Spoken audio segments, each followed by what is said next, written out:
फडणवीस बोलतायत, थेट जाऊया.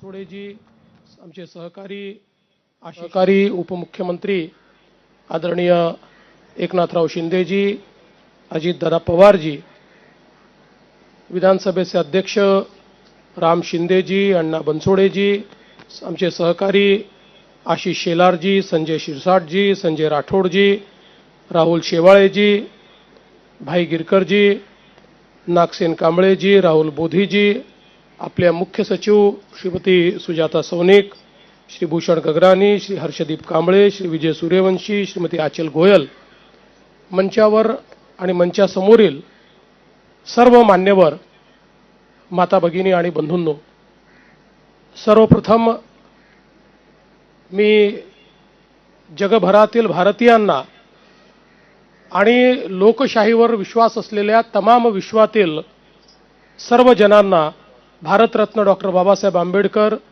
यांच्या जयंतीच्या खूप खूप शुभेच्छा देतो. आणि आपल्या सर्वांना माहिती आहे की जगाच्या पाठीवर भारतरत्न डॉक्टर बाबासाहेब आंबेडकरांची जयंती ही केवळ भारतात नाही तर जगातल्या विविध देशांमध्ये देखील साजरी केली जाते. आणि तोच उत्साह आपल्याला जगभरामध्ये पाहायला मिळतो. याचं एकमेव कारण भारतरत्न डॉक्टर बाबासाहेब आंबेडकरांनी जे कार्य या भारतामध्ये केलं.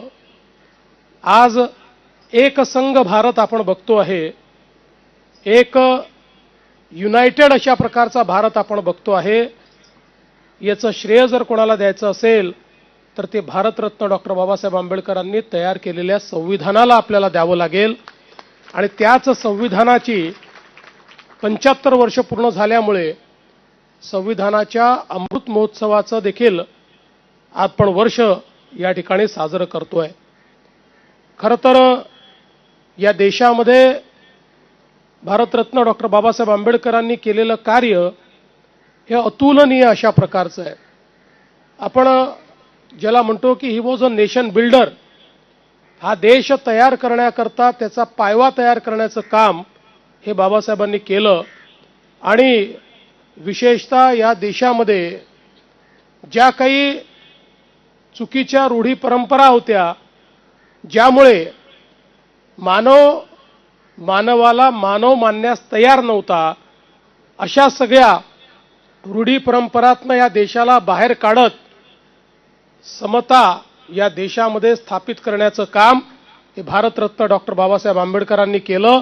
आणि संविधानाच्या माध्यमातनं प्रत्येक व्यक्तीला जगण्याचा समान अधिकार दिला, प्रत्येक व्यक्तीला संधीची समानता दिली आणि प्रत्येकाची स्वप्न ही पूर्ण होऊ शकतील अशा प्रकारचं संविधान हे भारतरत्न डॉक्टर बाबासाहेब आंबेडकरांनी आपल्याला दिलं.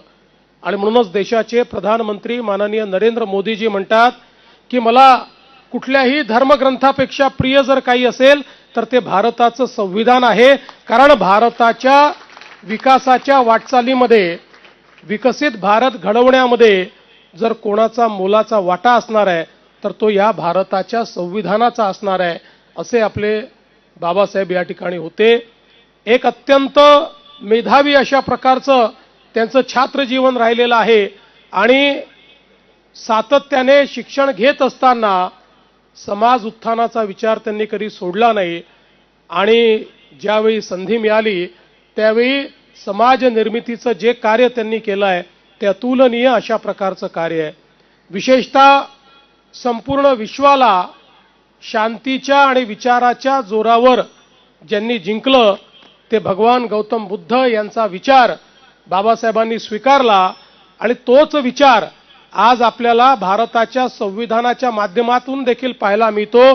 जी समता आणि बंधुता भारतरत्न डॉक्टर बाबासाहेब आंबेडकरांनी मांडलेली आहे, आपल्या संविधानाचा जो गाभा आहे हा आपल्याला भगवान गौतम बुद्धांच्या विचारातनंच तयार झालेला पाहायला मिळतो. आणि म्हणूनच हा शाश्वत विचार, जो जगाने स्वीकारलेला विचार, हा विचार रुजवण्याचं काम हे भारतरत्न डॉक्टर बाबासाहेब आंबेडकरांनी केलं. आज खरं म्हणजे ज्यावेळी त्यांच्या जयंतीच्या निमित्ताने आपण सर्व लोक बाबासाहेबांची आठवण करतो, ज्यावेळी खऱ्या अर्थानं त्यांना नमन करतो, त्यावेळी एकच संकल्प आपण सगळ्यांनी घेतला पाहिजे की कुठल्याही परिस्थितीत जी संवैधानिक मूल्य आपल्याला सांगितलेली आहेत त्या मूल्यांपासनं आपण तसूभरही दूर होणार नाही.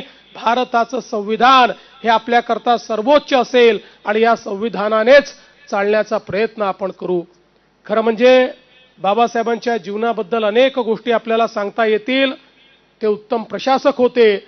त्यांनी या ठिकाणी ज्या ज्या विभागाची जबाबदारी स्वीकारली, मग तो लेबर विभाग असो, तो पाटबंधारे विभाग असो, तो पॉवर विभाग असो, आज जे आपल्याला काम या देशामध्ये पाहायला. एक छोटासा ब्रेक घेणार आहोत, लगेच परत येतोय. पाहत रहा एबीपी माझा.